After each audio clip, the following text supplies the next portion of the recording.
MULCAHY or MULCAHY with an E. How did Alice get from Tipperary to Buffalo, New York? We'll find out.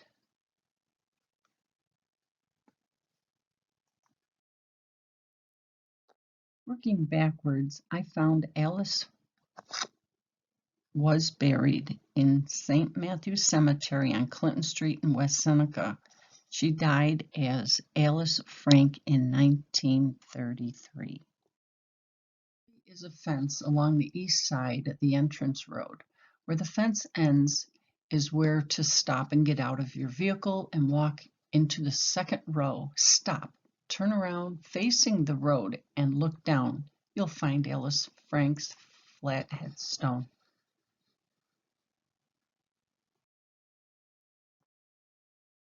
This is the home of Alice's daughter Annette, the second oldest, where Alice's funeral took place from in Buffalo.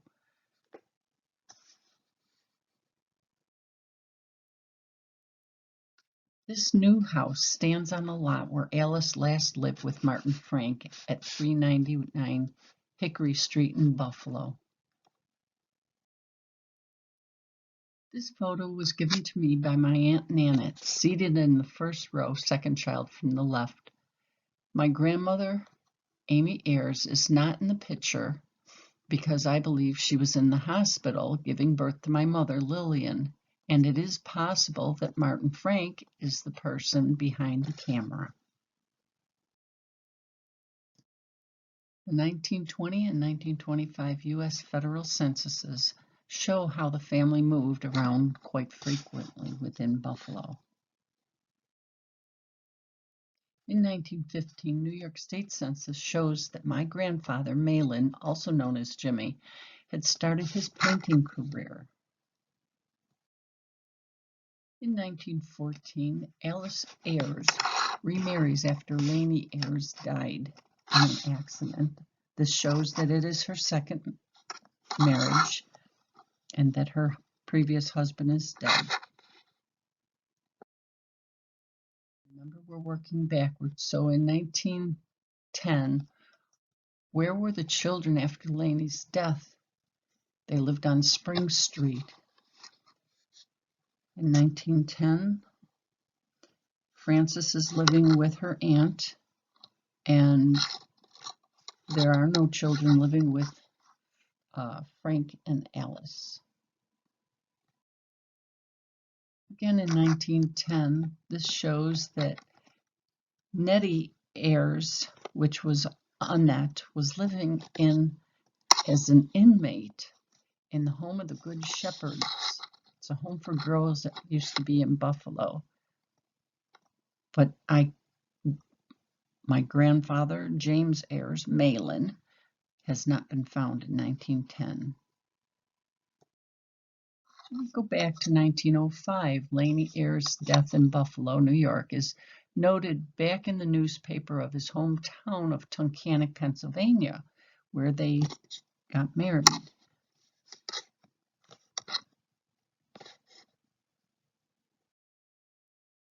In 1900, Laney and Alice had moved to Sayre, Pennsylvania from Tunkhannock, and that's where they had their children, Frances, Nettie May, which is Annette May, and my grandfather, Malin.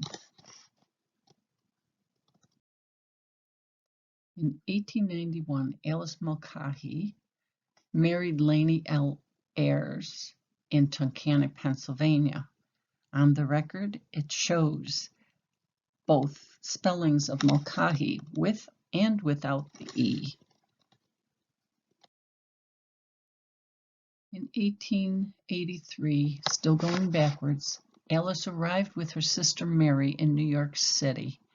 They were just young girls of 16 and 18 years old aboard the steamship Egypt. Alice and Mary came aboard the SS Egypt in second steerage. They've only had one suitcase between them, so chances are they shared their clothes or their belongings. It took 11 days to get to America from Queenstown, County Cork, Ireland, New York. From New York City, Alice was next found in Tunkhannock, Pennsylvania, where she married Laney Ayres. From there, she and her family followed Laney's work on the Baltimore and the B&S Railroad up to Buffalo. So these maps show the location where the red pin is, where Crowan Lower is in Tipperary, the highlighted portion of Ireland in yellow. The 1911 census of Ireland shows my great-grandfather, William Mulcahy, Alice's father, living on the farm owned by Patrick Keating in Crowan Upper.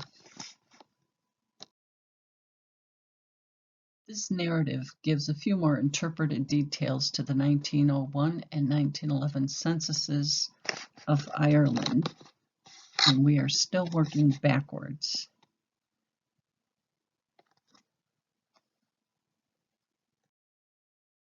So here in the 1901 Irish census, it shows Alice's parents, William and Anne, living with an Eliza Jenkins.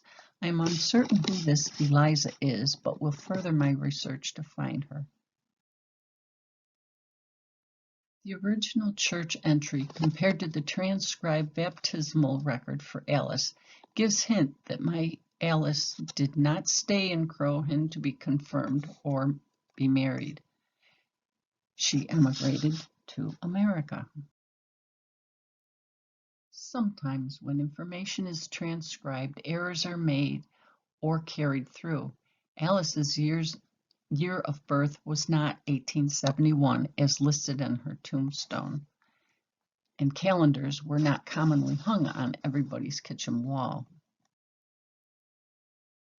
This boring splits Mulcahy's Hill in Crowan Lower Tipperary, where Alice was born.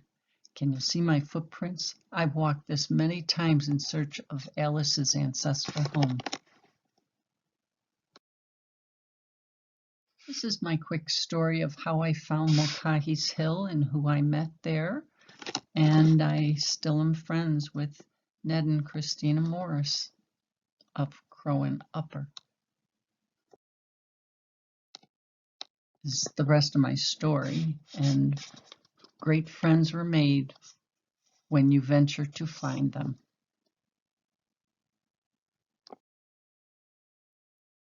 I always plot out important place names to find their relevance to each family that lived there.